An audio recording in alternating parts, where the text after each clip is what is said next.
लाल की जय, समस्त सुंदर साथ की जय।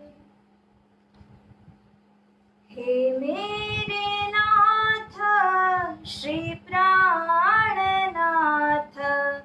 वंदन स्वीकारो करो सनाथ।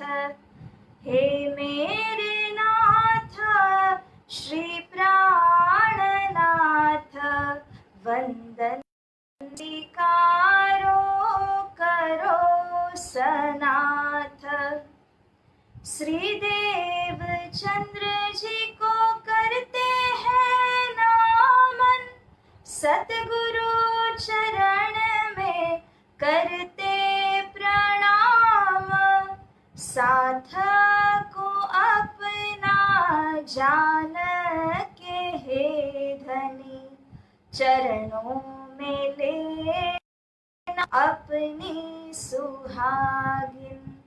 हे मेरे नाथ श्री प्राणनाथ, वंदन स्वीकारो करो सनाथ। तेज तारतम धनी जी ल्याए, सुंदर साथ को आके जगाए। राजा श्यामा जी श्री प्राण प्यारे, वंदन करते धनी हमारे।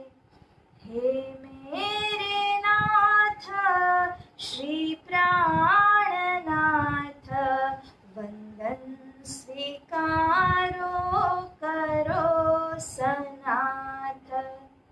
सखिया धनी को प्रेम से पुकारे, आंसू भरे नैनों से निहारे। धनी हमारे दीजिए दर्शन, साथ प्रणाम करते हैं अर्पण। हे मेरे नाथ श्री प्राणनाथ, वंदन स्वीकारो करो सनाथ। वंदन स्वीकारो करो सनाथ। बोलिए श्री प्राणनाथ प्यारे की जय। प्यारे सुंदर साथ जी, वितक चर्चा के इस पावन श्रावण मास के इनकी जो चर्चा है, हम आप उसे श्रवण करने जा रहे हैं। तो आइए धाम धनी अक्षरातीत श्री राजी महाराज की प्रार्थना वंदना करें और हम सभी आज के दिन की इस मजल को प्रारंभ करें। आनंद कंदम प्रभुदेव चंद्रम, व्रजे रूपेण पुरापि जातम। प्रवेश्य प्राप्तं प्रिय प्राणनाथं, परेश पूर्णं सततं नमामि। ब्रह्म प्रिया जागरणाय जात, सर्वस्वपाता भव सिंधु त्राता। विज्ञानदाता निज धर्म धाता, दीनेक बंधो शरणं प्रपद्ये।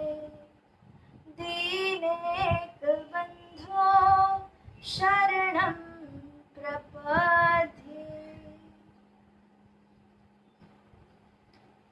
प्रथम लागू दो चरण को, धनिये न छुड़ायो क्षिणा।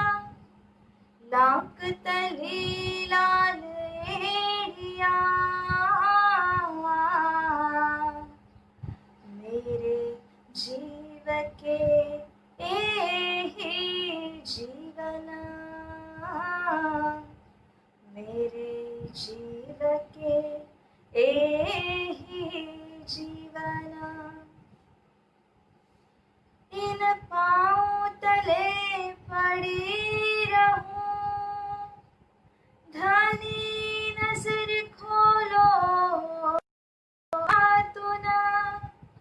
पल्ला वालों निरखो नेत्रे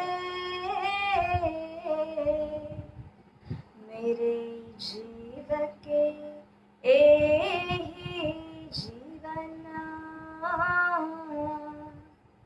मेरे जीव के एहि जीवना। बोलिए श्री सद्गुरु महाराज की जय। ब्रह्मलीन श्री वाणी 108 श्री दीनदयाल जी गुरु जी के पावन चरण कमल में कोटि कोटि प्रेम प्रणाम और वंदना एवं आप सभी सुंदर साज जी को रचिता सखी का कोटिवेर प्रेम प्रणाम। सुंदर साज जी, आइए हम अपने मन को एकाग्र चित्त करें और आज की मजल को पुनः प्रारंभ करें। श्री कृष्ण कन्हैया लाल की जय।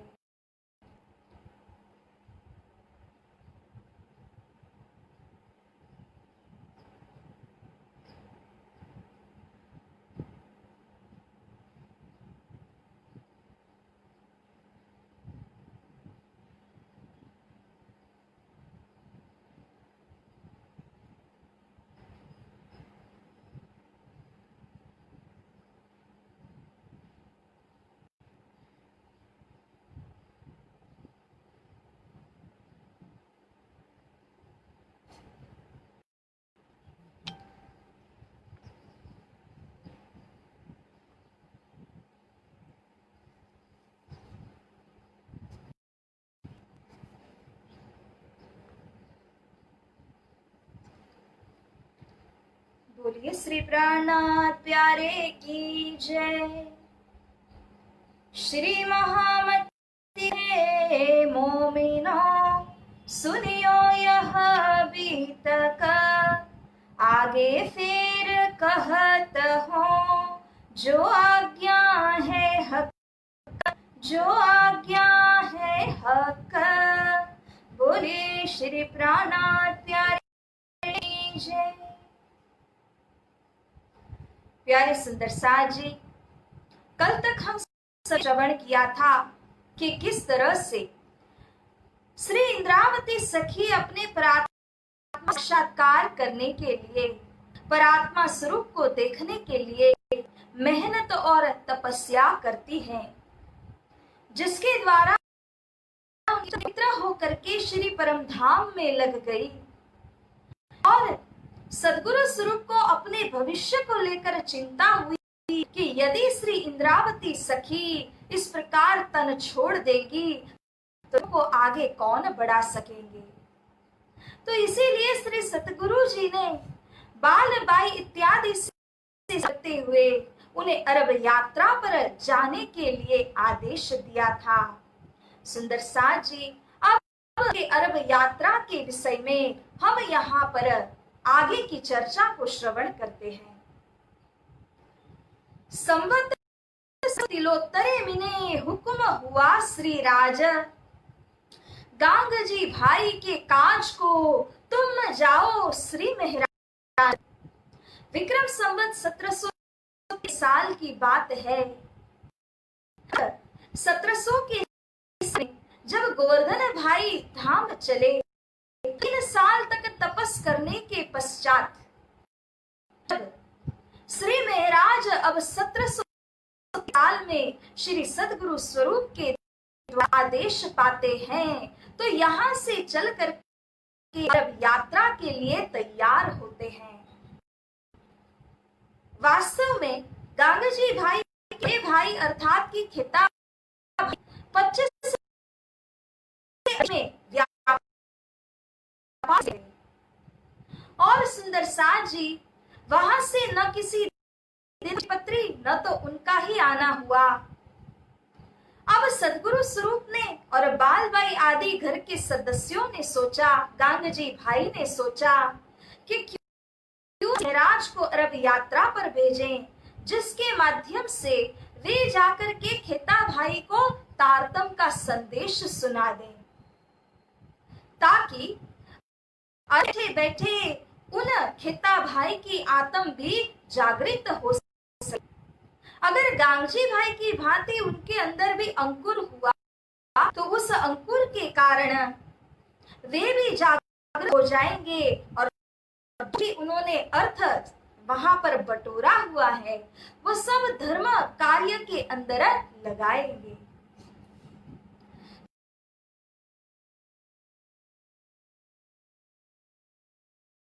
अरब यात्रा में भेजा जाता है।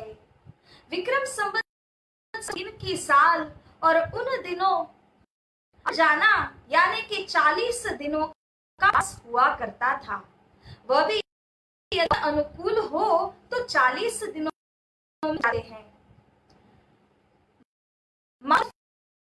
जो महीना उसके अंदर पवन अनुकूल है। श्री में यहाँ से जाते हैं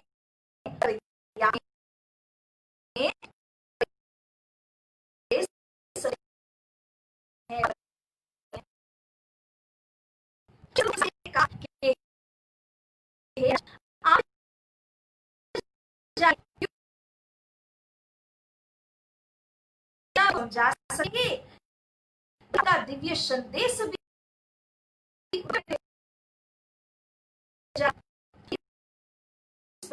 श्री सदगुरु को भेजा सब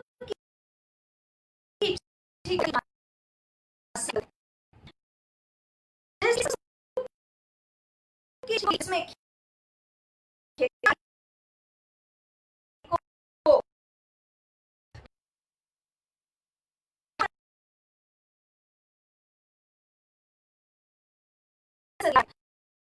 और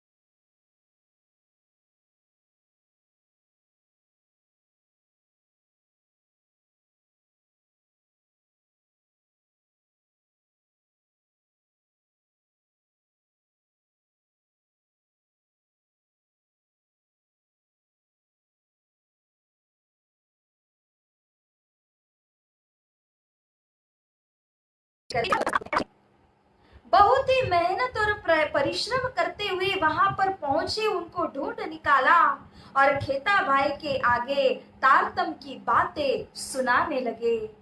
गांधी जी उन्हीं के भाई है, उनके घर में किस प्रकार से बातें हो रही हैं, कैसी आड़ी का लीला हो रही है, कैसे परमात्मा की कृपा हो रही है, ये सारी बातें श्री महाराज ने अब खेता भाई से कही। लेकिन सुंदर साथ जी उन्हें तो छाटा ही नहीं लगा। जेम चिकटे घड़े छाटो न थाय। अगर घड़ा ऊपर से चिकनाहट से भरा हुआ होता है तो उसके अंदर पानी प्रवेश होने नहीं पाता। इसी तरह अगर हमारा जो अंतस्करण है उसके ऊपर पाप और विकारों की काई जमी हुई हो तो यदि बताने वाले की गंभीरता से क्यों न बताएं और पूरी गंभीरता से आपको परिचय क्यों न कराएं, लेकिन फिर भी वह बात हमारे अंदर प्रवेश हो नहीं पाती क्योंकि अंतस्करण विकार युक्त होता है। इसीलिए तो कहा गया कि चित्त को निर्मल करे ताकि यह सारी गंभीर बातें उस निर्मल चित्त के अंदर उतर जाएं। परंतु अफसोस की बात है कि खेता भाई जो कि यहाँ पर व्यापार कर रहे थे, उन्होंने कई बना करके इस व्यापार को फैलाया था, जिसके कारण से उन्होंने कमाया हुआ जो धन था वह भी सेवा के योग्य नहीं था। क्योंकि ये तो वह धन योग्य होता है जिस धन के द्वारा जो परब्रह्म की सेवा में लग सके, संतों की सेवा उसके द्वारा हो सके। और सुंदर साथ जी खेता भाई ने जो दौरा था वो सारा धन तो कई कुढंगी मार्ग से उन्होंने बटोर रखा था और जिस धन के मूल में अगर कीड़े पड़े हुए हों, तब आप उसका कितना भी विस्तार क्यों न कर ले, विस्तार तो होगा, लेकिन वह सारा धन जो है वह नापाकी धन होगा, अपवित्र धन होगा। तो जब श्री महराज ने तारतम्य की बातों को समझाया, तब खेता भाई सुन तो रहे हैं, परंतु अंदर एक छांटा भी नहीं लगा और भी इस ज्ञान ने प्रभावित नहीं किया। श्री महराज अब उनको समझाते हैं कि देखिए, कब तक इस दुनिया के धन को, संपत्ति को बटोरते रहेंगे, जीवन इसी तरह से आपका पूरा हो जाएगा। दुनी बहु तक जमा किया, यहाँ की तो आपने बहुत ही बटोर ली है, इसीलिए खेता भाई अब आप चलिए पुनः भारत देश और वहां जा करके आप अपने भाई गांजी भाई की भांति श्री सतगुरु स्वरूप की कीजिए। और इतना ही नहीं, उनके दर्शन करके ज्ञान प्राप्ति करके अब आत्मा को जगाइए। परंतु खेता भाई महराज जी से कहते हैं, हमारी नष्ट दरवी है ऐसी, परमार्थ में लगे न तैसी, गिरे जाएगी जल के माहे, के भस्म होवे अग्नि के ठाहे, के यह जाई माही, रहे पाप पापी घर माही। हे महराज, मेरा जो धन है वह गांजी भाई की तरफ पवित्र धन नहीं है जो सेवा में लग सके।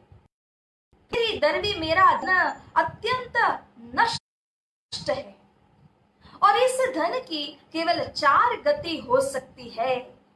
सर्वप्रथम उन्होंने कहा, धन अग्नि में भस्म हो जाएगा, अथवा कुछ धन बच गया तो जल के अंदर डूब जाएगा।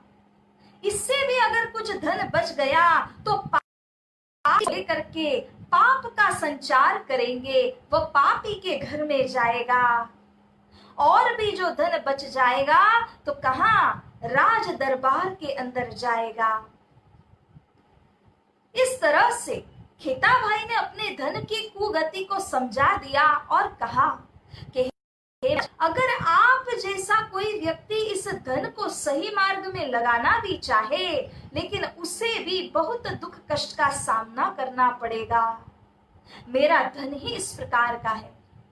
किंतु श्री सद्गुरु स्वरूप की आज्ञा को शिरोधार्य करके श्री महराज जो यहाँ पर आए हैं, खेता भाई से कहा कि आप जो जितना भी धन जहां जहां लगाया है वो सब जानकारी मुझको दीजिए, मैं धन बटोर के लाऊंगा, आप उसे भारत ले जाने के लिए रुपयों में परिवर्तित करते जाइएगा। कारभार बखार का सारा सौंप दिया, तुम नौतनपुरी को चलो, दुनी बहु तक जमा किया। जब श्री महराज ने समझा कि बहुत धन आप बटोर चुके हैं, अब नौतनपुरी को चलिए, तब खेता भाई तैयार तो हुए और उनका जो गोदाम इत्यादि था उसकी चाबी, उसका सारा रजिस्टर इत्यादि महराज जी को दे दिया। बताया, कहा कितने पैसे कर्ज में इत्यादि दिए हुए हैं। 4 बरस रहे बरारब जब, खेता पहुंचा अपने ठौर, मौत हुआ तब, बोली सद्गुरु महाराज की जय। सुंदर साथ जी, 4 वर्ष हो चुके श्री महराज अरब देश के अंदर धनों पर जाते हैं और धन बटोर रहे हैं, लाते रहते हैं खेता भाई को। इस प्रकार खेता भाई उस धन को भारत ले जाने के अनुकूल आते जा रहे हैं और करते करते जब 4 वर्ष व्यतीत हो गए, सांसों की गिनती पूरी हो गई और जो खेता भाई थे वे तो अपने ठौर चले गए, उनका निधन हो गया। और श्री महराज वहां दुकान के अंदर भी प्रवेश नहीं पाए, वे तो बाहर बाहर गए थे। जब श्री और उसके पश्चात श्री महराज उनके गोदाम के अंदर भी प्रवेश कर नहीं पाए। हाकिम ने उनके गोदाम के ऊपर मोहर लगा दी। तो इस तरह से श्री महराज तो बाहर के बाहर ही रह गए। एक दिन जब वे उस दुकान के बाहर में सोए हुए थे, तब उस हाकिम ने बुरी करी नजर, डरे पिछली रात को पहाड़ में भई फजर। हाकिम ने कुछ अरबी लोगों को भेज दिया श्री महराज के ऊपर हमला करने के लिए। श्री महराज जो कि निंद्रा में सोए हुए थे, उन्होंने अरबी लोगों की भाषा के अंदर उस बात को समझ लिया कि वे लोग श्री महराज को मारने के लिए आए हैं। इसीलिए श्री महराज नींद में से उठ करके इस प्रकार से दौड़े मानो कि कमान में से तीर को छोड़ा गया हो। वे लोग भी सोचने लगे, अरे इन्होंने क्या बात सुन ली, कैसे समझ गए कि हम इनको मारने के लिए आए हैं। तो इस प्रकार श्री महराज जब यहाँ से भागे, तब राजधानी की दिशा में दौड़ते हैं और 6 कोस तक दौड़ने के बाद में जब फजर होती है, प्रातः का जब समय होता है, तब श्री महराज पहुंच जाते हैं सुल्तानगढ़ पहाड़ के ऊपर में। यहाँ से जाय के पहुंचे सुल्तान इमाम, फरियाद करी 2 मास लो बीच खेते के काम। श्री महराज यहाँ से गए और जो सुल्तान इमाम है उनके पास में जा करके वे फरियाद करने लगे। 2 महीने तक उन्होंने फरियाद की वहां पर सुल्तान के मंत्री के पास में, परंतु वह मंत्री किसी भी बात को सुनने के लिए तैयार ही नहीं था, क्योंकि वह मंत्री और जो हाकिम था, उन दोनों के बीच में बहनोई और साले का संबंध जुड़ा हुआ था। तो इसी कारण से उन्होंने श्री महराज की बात को स्वीकारा नहीं। और अब यहाँ से श्री महराज फरियाद करते करते थक गए। एक दिन ऐसा हुआ कि एक बड़े से बाग के बीच में अत्यंत चिंता से घिरे हुए श्री महराज वहां पर बैठे हुए थे और सोच रहे थे कि न तो मैं भारत वापस लौट सकता हूँ, क्योंकि सतगुरु स्वरूप की आज्ञा मेरे सिर पर है। यहाँ रहूं तो भी मेरा कार्य सार्थक नहीं हो पा रहा है, करूं तो मैं क्या करूं। इसीलिए श्री महराज अत्यंत चिंता में वहां पर बैठे हुए थे। और श्री राजी महाराज जो कि ये बात को जानते हैं कि श्री महराज को मेरी मदद की जरूरत है, मेरे गाइडेंस की जरूरत है, इसीलिए आरब भेष लयो प्रभु ताही, एक आरबी का वेश धारण करके स्वयं श्री राजी के हुक्म के स्वरूप यहाँ पर पधारते हैं और श्री महराज से वे मुलाकात करते हैं। इस समय वे श्री महराज के दिल की दुविधा की बातें पूछते हुए उनसे कहते हैं, क्यों निराशा में पड़े हो, मुझे बताओ क्या हुआ है। श्री महराज ने दिल खोल करके उन्हें सारी बातें बताई और तब वे आरबी व्यक्ति ऐसा कहते हैं कि हे महराज, ये आपका भारत नहीं है कि आप निवेदन चढ़ाएंगे और आपकी बातों को सुन करके वे आपकी सहाय करेंगे। ये अरब देश है और यहाँ पर अलग रीत से आपको इंसाफ मांगना होगा। कहो तो मैं एक बात बताऊं, अगर आप सुल्तान के पास स्वयं जा सकते हो तो ही आपका कार्य सार्थक होगा। श्री महराज ने कहा, मैं जो भी करने के लिए तैयार हूं, परंतु आप मुझको बताइए कि मुझे क्या करना चाहिए। तब उस आरबी व्यक्ति ने एक उपाय बताया कि किस प्रकार बादशाह से भेंट करनी, कब उनसे भेंट करनी और उनको कैसा संदेश सुनाना, किस प्रकार से उनके ध्यान को अपने ऊपर में एकाग्र करना, ये सारी बातें उन्होंने बता दी। तो इस प्रकार से श्री महाराज अब तैयार होकर के खड़े रहे और जिस दिन सुल्तान नमाज पढ़ने के लिए मस्जिद में जाते हैं उस दिन उनके साथ में उनके अष्टपहरिया इत्यादि सब कोई होते हैं। ये सारे पहरेदारों के बीच में से नजर को बचा करके सुल्तान के पास में संदेश देना था। श्री महाराज अपने जान की बाजी लगा करके भी श्री सतगुरु स्वरूप के आज्ञा को पालन करना चाहते हैं। श्री महाराज एक जगह पर खड़े थे। जब सुल्तान अपने पूरे प्रोसेशन के साथ में जुलूस के साथ में वहां से गुजरने लगे तब श्री महाराज वहां पर खड़े हैं। मौका पाते ही श्री महाराज ने दौड़ लगाई और जा करके सुल्तान इमाम का जो खेस दुपट्टा होता है उसको पकड़ करके ऐसे अपनी तरफ में खींच दिया कि सुल्तान पूरी तरह घोड़े से नीचे झुक करके श्री महाराज को देखने लगे और उनका पूरा ध्यान श्री महाराज के ऊपर में केंद्रित हो गया। जो अष्टपहरिया थे वे सब अपनी बंदूकों को लेकर के अपने तलवारों को लेकर के श्री महाराज की तरफ आगे बढ़ने लगे कि सुल्तान ने तभी उनको आदेश दे करके रोक दिया क्योंकि वे श्री महाराज की आंखों में आंखें डाल करके देख रहे थे कि उनकी आंखों में सच्चाई है, वो उनको हानि पहुंचाने के लिए आए नहीं थे। सुल्तान ने तुरंत सबको आदेश दिया और तुरंत ही उनको रोक दिया।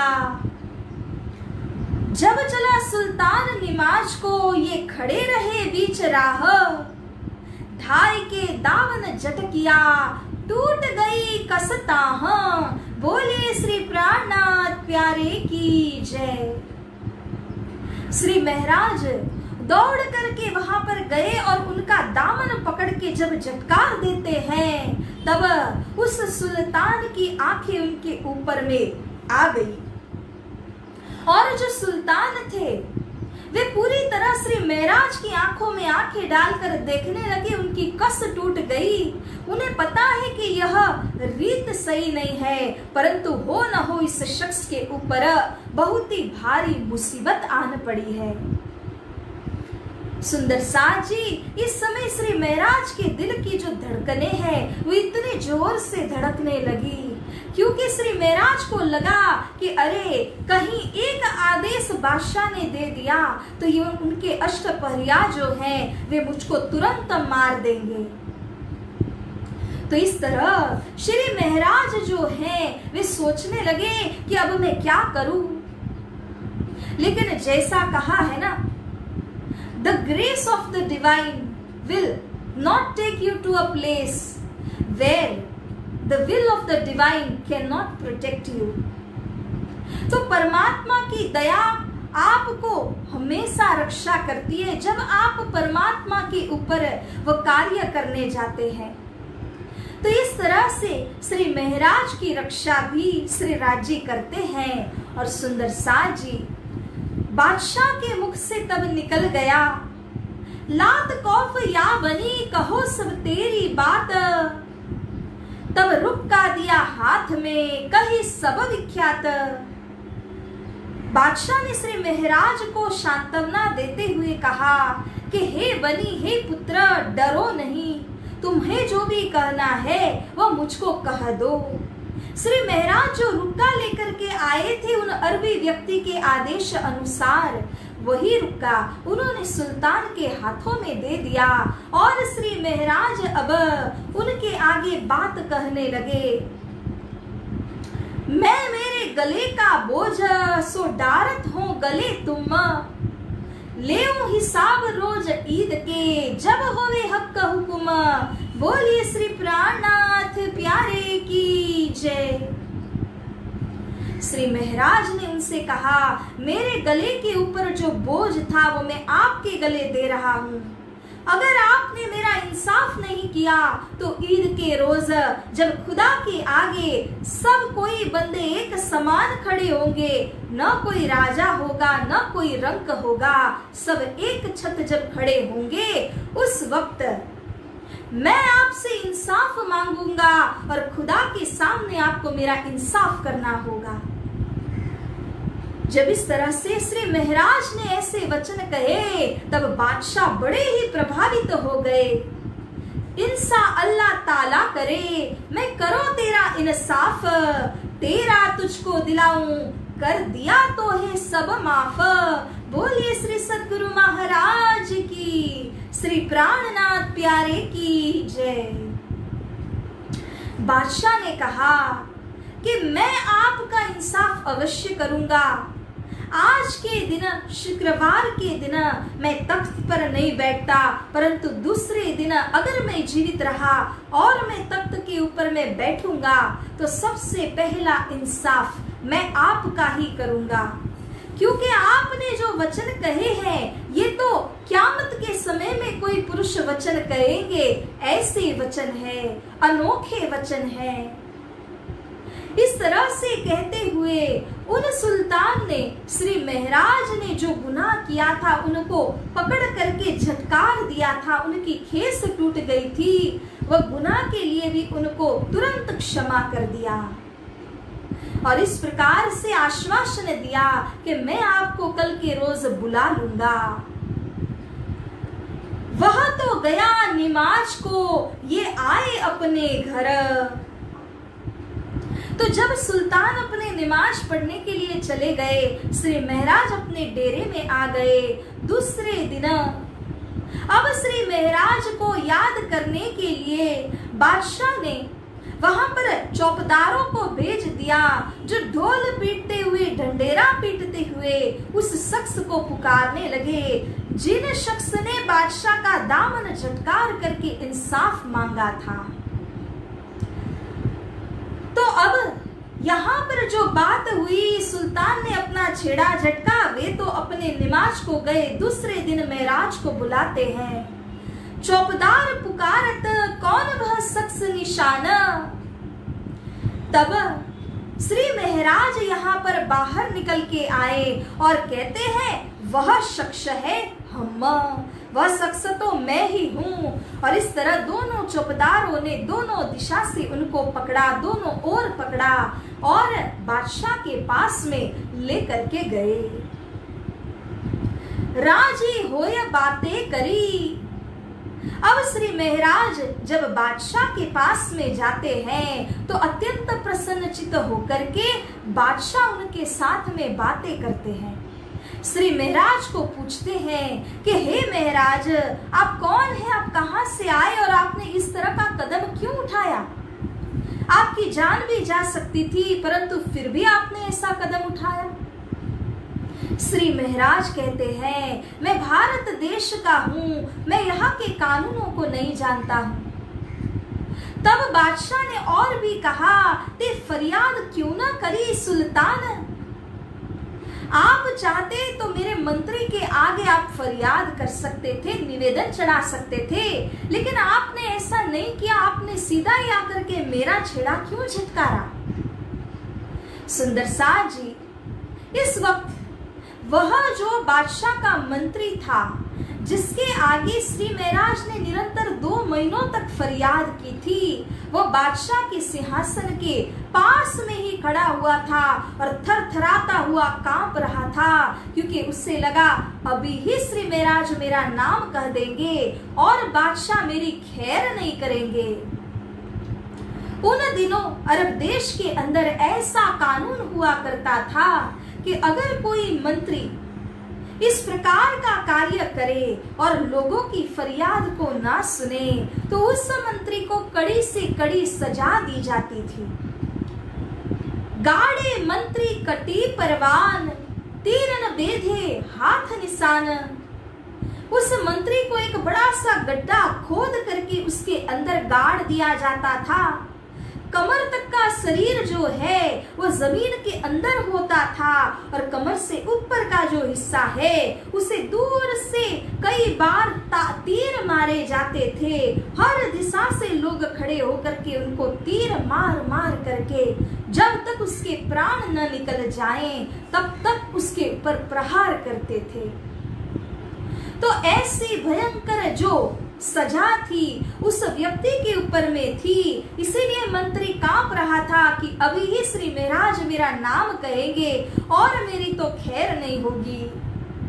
श्री महाराज ने देखा, लेकिन महाराज उनसे प्रतिशोध लेना नहीं चाहते थे, इसीलिए श्री महाराज ने उनका नाम न बताया। लेकिन बादशाह तो समझ गए कि मेरे बाजू में जो मंत्री थर थर कांप रहे हैं, श्री महाराज ने अवश्य उनको संदेश दिया है। परंतु क्योंकि उन्होंने फरियाद नहीं सुनी, इसीलिए श्री महाराज को ऐसा कदम उठाना पड़ा। तब उन बादशाह ने श्री महाराज के ऊपर और भी गर्व किया। तब बचाया तिनको मैं न सुनाई कान। श्री महाराज उन बादशाह से कहते हैं कि मुझे क्या मालूम आपके मंत्री कौन है और मुझे किनसे फरियाद करनी होगी, इसीलिए मैंने किसी से फरियाद न की, सीधा आकर के मैंने आपको मेरा रुपका दे दिया। तब बादशाह और भी प्रसन्न हो गए और श्री महाराज से और खुश होकर के बातें करने लगे। साही खुशी है कही खुदाए, रूप बदली घर आए, बोलिए श्री प्राणनाथ प्यारे की जय। तो बादशाह कहते हैं, ये तो बड़ी ही खुशहाली की बात है कि स्वयं खुदा ही रूप बदल करके मेरे घर पर पधारे हैं, क्योंकि ऐसी बात प्रतिशोध लेने की भावना नहीं है श्री महाराज के अंदर। तो इसीलिए खुश होकर के कहा कि आपके जैसे व्यक्ति तो ऐसा लगता है मानो खुदा ही रूप बदल करके मेरे घर पे पधारे हो। तो यूं कहते हुए बादशाह अति प्रसन्न हुए और श्री महाराज से सारी बातें पूछी। बसरा बंदर के अंदर शेख सल्ला नाम के जो मंत्री थे, जिन्होंने वहां पर मोहर लगा दी थी, वे हाकिम है। तो उन हाकिम के ऊपर श्री महाराज ने यहाँ पर फरियाद की, उनका नाम तो कहना ही होगा।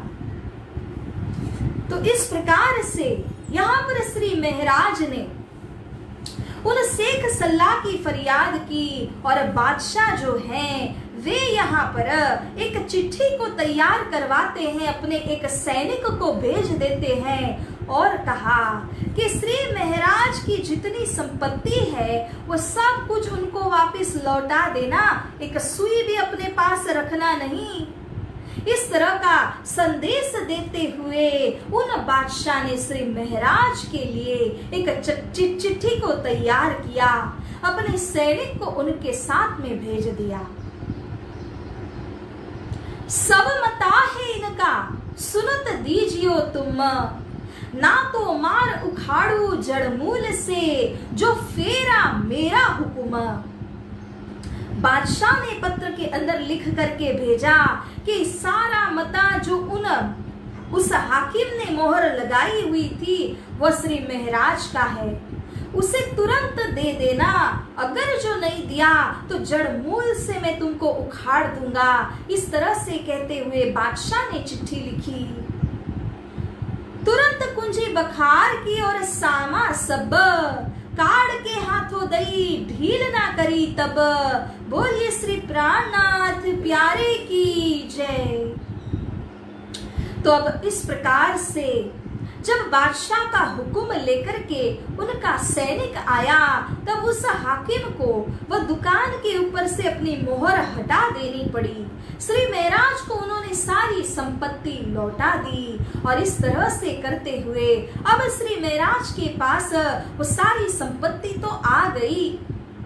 लेकिन सुंदर साथ जी, उस हाकिम के अंदर बंदर का सा स्वभाव था, अगर मेरे हाथ संपत्ति नहीं लगी तो महाराज के हाथ भी लगने नहीं दूंगा। इस तरह की उसकी वृत्ति थी। वो ऐसा सोचते हुए उसने उस गोदाम के अंदर आग लगा दी।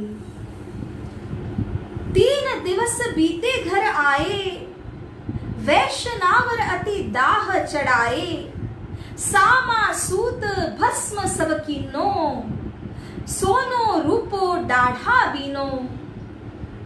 3 दिनों तक श्री महाराज गोदाम के अंदर रहे, लेकिन इन 3 दिनों के पश्चात उस हाकिम ने नजर बुरी करते हुए गोदाम में आग लगा दी। उसके अंदर जितना धन दौलत सब जमा करके रखा हुआ था 4 वर्षों से, सोना रूपा सारी वस्तुएं वो सब में आग लग गई। खेता भाई ने जिस तरह से कहा था कि मेरे धन की 3 ही गति हो सकती है और उनमें से जो पहली गति है वो यहाँ पर हुई, आग लगी और वह धन जो है भस्मसात हो गया। कुछ एक वस्तुएं जो सोने इत्यादि की बनी हुई एक खंजर थी, बड़ी सी तलवार थी, वो सब कुछ लेकर के जितना चुन सकते थे वो सब श्री महाराज ने वहां से बटोर लिया। और अब श्री महाराज इनको लेकर के गोदाम से बाहर आ गए। सुनी बात श्री देवचंद्र जी, भेजे बिहारी जी श्याम, पहुंचे आए बरारब, मुलाकात करी इस ठाम। तो सुंदर साथ जी अब यहाँ पर जब खेता भाई धाम चले थे उस वक्त श्री सतगुरु स्वरूप को श्री महाराज ने चिट्ठी पत्री लिख करके अवगत कराया था। सतगुरु स्वरूप ने श्री महाराज की सहूलियत के लिए, सहायता करने के लिए श्याम जी, मान जी और बिहारी जी को यहाँ पर अरब देश में भेजा हुआ था। परंतु जब ये तीनों 40 दिन की यात्रा तय करके यहाँ पर आ गए तब सुंदर साथ जी श्री महाराज के साथ में मिलते हैं। दयोनाथ ने लेखो आगे, सामा सूत धरी बिन मांगे, खंजर एक जड़ाऊ दिन हो और वित्त कछु दयो नवीनो। जब श्री महाराज से वे आकर के मिले तब श्री प्राणनाथ जी ने उनको सारा जो रजिस्टर था जिसके अंदर सबके नाम इत्यादि लिखे हुए थे, किसके पास कितने रुपए जमा किए गए हैं और कुल संख्या कितनी है, ये सारा लेखा जोखा जिस रजिस्टर के अंदर में था वह श्री प्राणनाथ जी ने बिना मांगे उनके आगे प्रस्तुत कर दिया। और जो कुछ भी चीजें आग लगने के पश्चात बची हुई थी वो सारी चीजों को लेकर के भी उनको वापस दे दिया। उसमें एक जड़ी जड़ाऊ खंजर भी था। ये सब कुछ लेने के पश्चात भी इन तीनों के मन के अंदर संतुष्टि नहीं थी और इसीलिए जब वे यहाँ से लौट रहे थे तो उन्होंने श्री महाराज के खिलाफ में षड्यंत्र किया। उन्हें लगा कि जो श्री महाराज हमको बता रहे हैं, आग लगी, सब कुछ भस्म हो गया, ये सारी बातें उनको झूठी लग रही थी। श्री लालदास जी कहते हैं इनके दिल का जो कुफर था वो क्यों ही कर जाता ही नहीं है। उसमें भी विशेष करके बिहारी जी और जो श्याम जी थे वे श्री महाराज को पसंद नहीं करते थे। उन्होंने षड्यंत्र किया कि इस धन को हम ले लेंगे और वहां भारत में जाकर के बताएंगे कि श्री महाराज ने हमें कोई धन दिया ही नहीं है। परंतु मान जी को यह बात रास नहीं आई। सतगुरु स्वरूप के आगे इतना बड़ा षड्यंत्र कैसे करोगे, ये सही नहीं होगा। इसलिए मान जी को भी रास्ते से हटा दिया गया। वितकार श्री ब्रजभूषण महाराज जी कहते हैं बड़े प्रभात एक दिन तहां, माही जिहाज किनारे जहां, पर्यो जाई खंजर जल माही, करते लेत गिरत भयो ताही।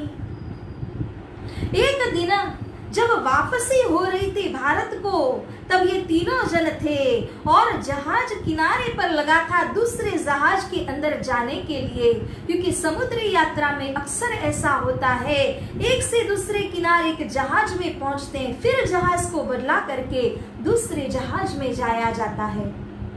तो इस प्रकार से जब जहाज को बदली करते जा रहे थे तब सुंदर साथ जी ऐसा हुआ वहां पर कि जो मानजी भाई थे उनको वह खंजर दिखा करके उन्हें उस खंजर के पीछे जाने के लिए कहा। खंजर जल में डूब रहा था। मांझी उसको पकड़ने के लिए जब जाते हैं तब मांझी भी गिर गए और इस प्रकार से वो खंजर भी चला गया, जल के अंदर डुबाव हो गया। तो सुंदर साज जी खेता भाई ने कही हुई यह दूसरी गति भी होती है। मांझी भी चले गए और अब श्याम जी और बिहारी जी जब वापस आते हैं जामनगर को तब कई प्रकार की बातें बना बना करके, क्योंकि सतगुरु तो विश्वास नहीं करेंगे, इसीलिए उन्होंने बालबाई से यह सारी बातें कही। और इस तरह बालबाई के आगे रोते रोते चुगली लगाने वाली बातें कही। श्री महाराज का दिल तो परिवर्तन हो चुका है और वे ये सारी जो धन संपत्ति है उसको ऐंठ लेना चाहते हैं। इस प्रकार से उन्होंने कहा। तो सुंदर साज जी चुगली बालबाई के आगे की, जो बालबाई अब यहाँ पर सतगुरु स्वरूप से कहती है, अगर आपने श्री महाराज के प्रणाम तप को स्वीकार किया तो मैं कुएं में जाकर के जान दे दूंगी और स्त्री हत्या की पगड़ी आपके सिर पे बांधती चली जाऊंगी। जब इस तरह से उन्होंने कहा तब सतगुरु स्वरूप भी यहाँ बीच में पड़ गए कि एक और श्री महाराज एक और बालबाई। श्री महाराज कभी ऐसी प्रतिज्ञा नहीं करेंगे, परंतु बालबाई ने ऐसी प्रतिज्ञा, घोर प्रतिज्ञा कर ली थी। श्री सतगुरु स्वरूप अब विचार करने लगे कि महाराज आएंगे तो भी मैं उनसे बात नहीं कर पाऊंगा।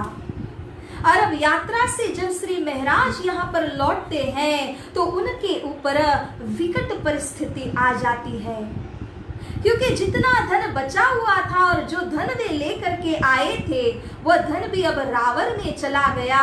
महाराज जी को 1.5 महीने तक वहां बैठ करके सारा हिसाब किताब देना पड़ा, क्योंकि बालबाई ने चुगली की थी। जो धन महाराज लेकर के आएंगे वो उनका धन नहीं है, उस धन के ऊपर या तो खेता भाई के परिवार वालों का अधिकार होना चाहिए, अन्यथा ये धन राज दरबार में जाना चाहिए, परंतु महाराज को मिलना नहीं चाहिए। तो चौथी गति जो बताई थी खेता भाई ने वह भी हुई।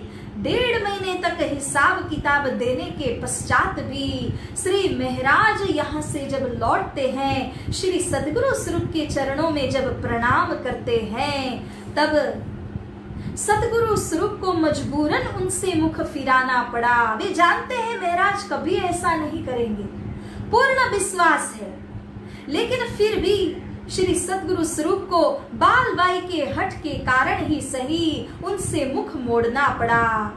ये थी माया के साथ में पहली लड़ाई, जिस लड़ाई के अंदर श्री महाराज सतगुरु स्वरूप के चरणों लगे और उनसे मन ही मन बहुत ही प्रार्थना करने लगे कि मेरी क्या गलती, मैंने तो 2-2 बार जान की बाजी लगा दी और सतगुरु स्वरूप आप ही मुझसे मुख मोड़ रहे, कम से कम मुझसे पूछिए तो सही कि वहां क्या बातें हुई है। परंतु जब सतगुरु स्वरूप ने ध्यान नहीं दिया तब मुख मोड़ लिया था। श्री महाराज या मन ही मन प्रतिज्ञा करते हैं कि माया के 9 गुणों के परवश होकर के श्री देवचंद्र जी ने मुझसे मुख मोड़ा है, इसीलिए मैं भी प्रतिज्ञा करता हूं कि जब तक मुझको 9 दफे नहीं बुलाएंगे तब तक मैं वापस यहाँ पर नहीं आऊंगा।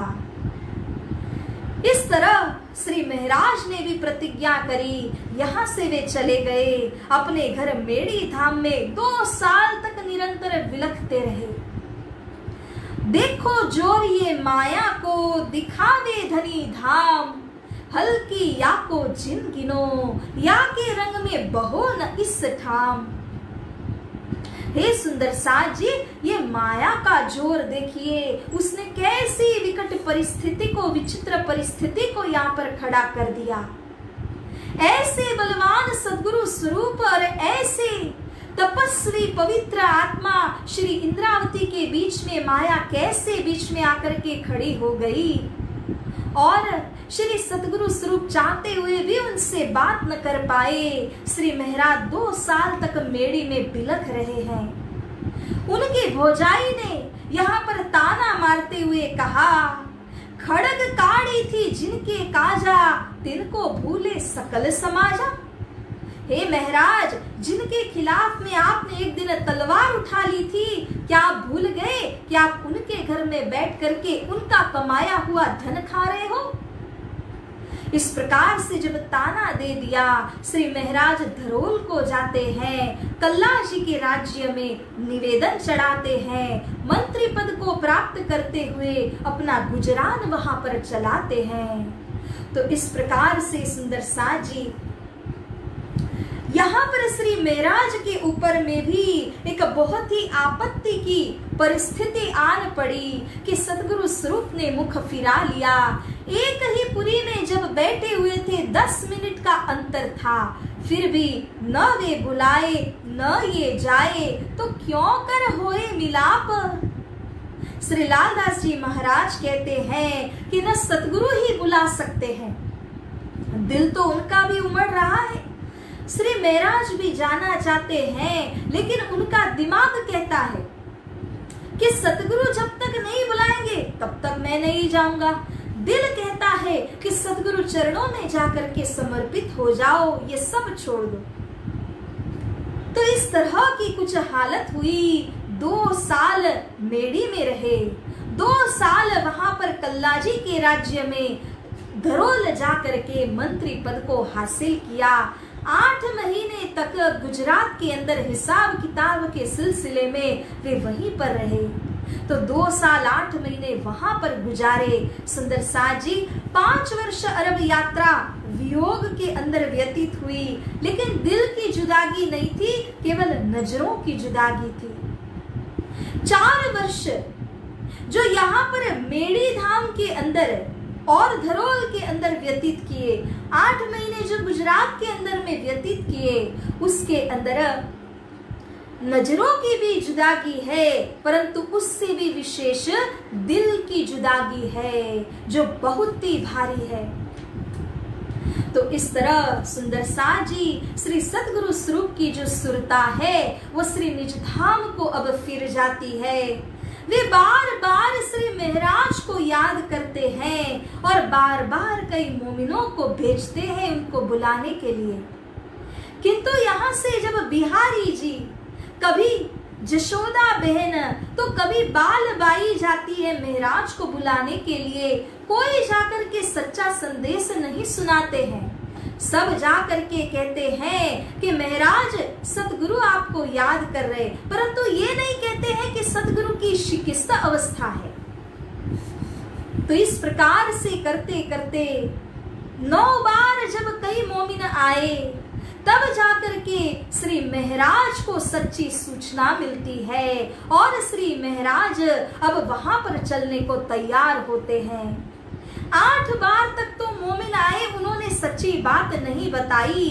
9वीं बार में सतगुरु स्वरूप ने बिहारी जी को डांटते हुए कहा, अरे जाकर के महाराज को बुलाइए, उनकी प्रात्मा धाम दरवाजे के ऊपर खड़ी खड़ी रो रही है। जब तक मैं उनको शांत नहीं करूंगा तब तक मेरे लिए धाम दरवाजा बंद रहेगा। सतगुरु की यह बात बिहारी जी को तो क्या समझ में आती, बालबाई को समझ में आ गई कि अगर सतगुरु स्वरूप और कुछ दिनों तक इस शरीर के अंदर में रहते हैं, उनको जो धाम जाने के लिए देरी होती है वो सारा दोष मेरे सिर के ऊपर में आएगा। तो बालबाई अपनी प्रतिज्ञा को छोड़ करके दौड़ के जाती है, धरोल में श्री महाराज से मिलती हैं और यहाँ की सच्ची खबर देते हुए उन्हें लेकर के आती हैं। इस तरह श्री महाराज जब सच्चा संदेश मिला तो कल्ला जी को सारा कार्यभार सौंप दिया। तुरंत यहाँ पर दौड़ करके आ गए बालबाई के साथ में और श्री सतगुरु स्वरूप से आकर के मिलाप करते हैं। तो प्यारे सुंदर साज जी जो यहाँ पर श्री सतगुरु स्वरूप और श्री महराज का अंतिम मिलाप होता है। सतगुरु स्वरूप की अंतर ध्यान की जो लीला होती है, इस प्रसंग को अब हम आने वाले रोज में श्रवण करेंगे। आज की जो मजल है उसे हम यहीं पर विराम देते हैं। तो सुंदर साज जी, ये माया के अंदर ऐसी बातें होती है जो विचित्र सी लगती है, कभी विश्वास भी नहीं हो पाता। लेकिन ये माया की करतूत है कि सतगुरु और श्री महराज जैसी आत्माओं के बीच में आकर के ऐसे खड़ी हो गई। तो साथ जी, ये माया को हल्की गिनना नहीं चाहिए, ये माया बड़ी ही जोरावर है। तो इसी के साथ अब इस चौपाई को हम यहाँ पर दोहराते हैं। विक्रम संवत 1712 की साल श्रावणवती अष्टमी के दिन श्री महराज आकर के सतगुरु स्वरूप से मिलेंगे। इस विवरण को आने वाले रोज हम श्रवण करेंगे। श्री महामती कहे ए साथ जी, ए नौतनपुरी की बीतक, याद करो इन समय को, शोभान देऊ सब सक, शोभान देऊ सब सक। बोलिए श्री कृष्ण कन्हैया लाल की जय, श्री सतगुरु महाराज की जय, श्री प्राणनाथ प्यारे की जय, समस्त सुंदर साथ की जय।